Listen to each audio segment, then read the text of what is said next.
Hi, I'm Fabian. I've been working in the field of sustainability for over a quarter of a century with a strong focus on infrastructure, in particular the urban water system. I worked at Sydney Water for 14 years and continue to be involved as an environmental advocate on their customer council. I've also had a long involvement in the research community, developing industrial ecological approaches, as well as other aspects of sustainability theory and practice, like education for sustainability and climate change adaptation.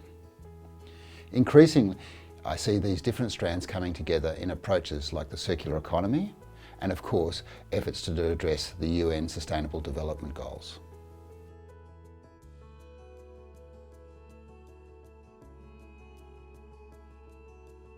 While the New South Wales Government Sustainability Advantage program have used the term industrial ecology to work with their commercial partners for more than a decade, I don't recall the term ever being used by Sydney Water, at least officially.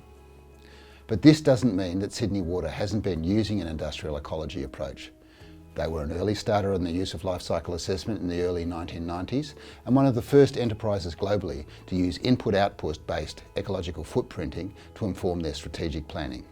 Indeed, Sydney Water were instrumental in facilitating the uptake of this analysis by the water industry across Australia. It's now an indicator in the water industry's livability framework.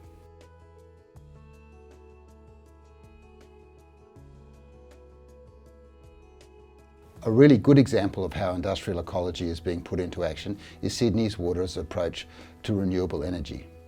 At the beginning of this century, Sydney Water conducted a pilot ecological footprint which identified that serious household energy savings were a co-benefit of the residential water savings program, part of their response to the Millennium Drought.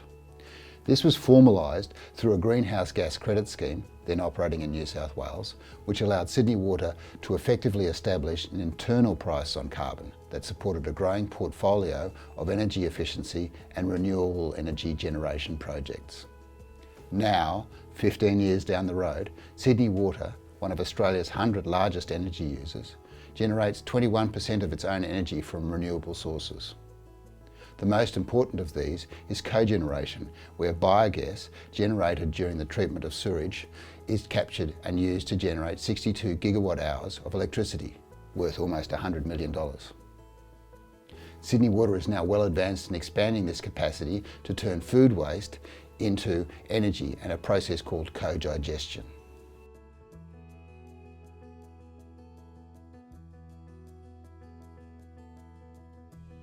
Sydney Water, and the Australian water industry more generally, increasingly understands that their activities occur in the context of both natural systems, especially the water, nitrogen and carbon cycles, and economic systems that maintain cities.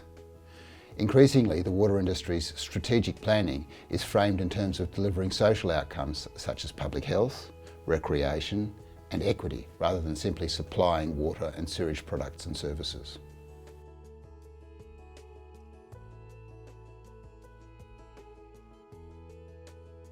There is still a long way to go before we can truly say that the urban system is a closed loop, let alone the whole of city system. In Australia, many of our cities, including Sydney, are augmenting water supply with energy-intensive desalination, while at the same time discharging treated wastewater to rivers, bays and the oceans.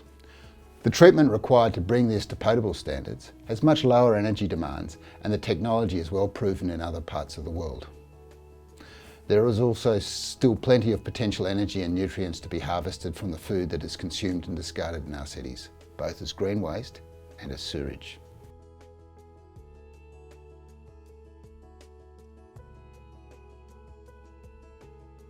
The continuing efforts of the water and some other industries to reduce the loss of natural, social and economic capital creates opportunities for engineers, planners, researchers and others who form the next generation of industrial ecologists.